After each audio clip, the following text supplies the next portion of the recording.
vertically, so your pivot point is pretty much where the machine pivot point is. And God, I don't know why they did this. There's a machine in my gym where you kneel down and you do some kind of lateral raise on your knees, focusing all that. There's some machines that should never be designed or used. The rotating trunk thing is just one of the many. And this is another one of them.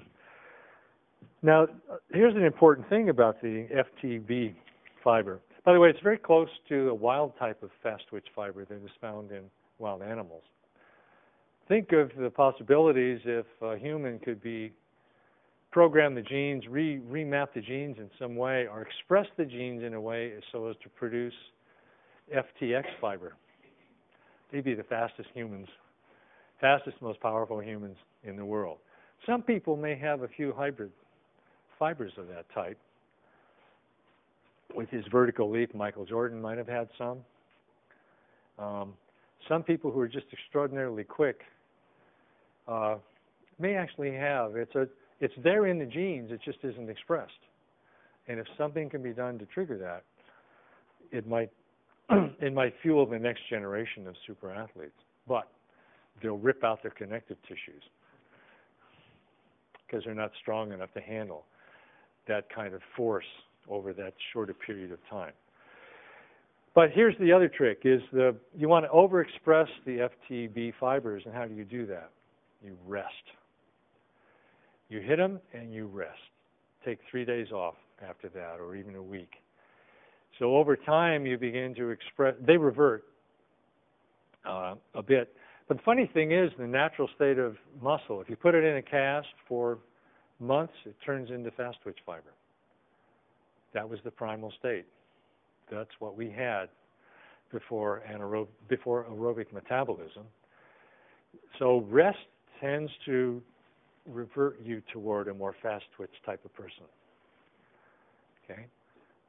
Is there any way to tell what your own composition is?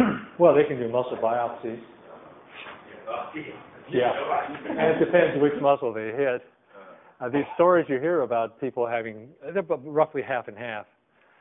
But training induces gene expression and moves people toward one composition or the other over time.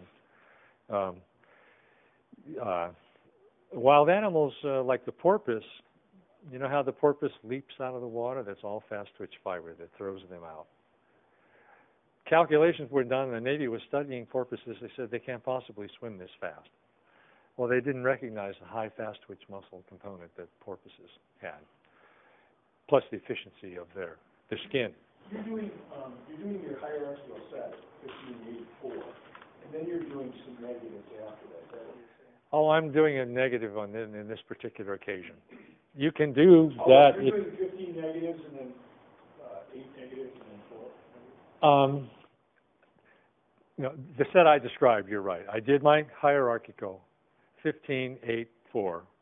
Then I added the negatives at the end of that. And whatever feels good, Yeah.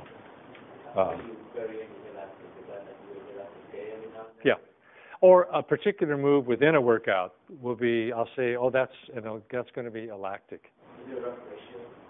No. I don't think so. It depends what kind of adaptation you want to foster. If you want a lot of strength, lactic is certainly the way to go, I think. It is, isn't it? It just burns huge amounts of energy too, I think.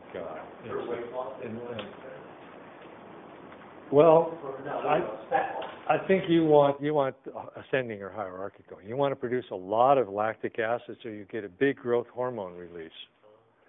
And then you'll start burning fat by doing that. Definitely. But you can add some negatives at the end once you've gone from stage 1 to stage 2, sort of advanced stage 2 technique.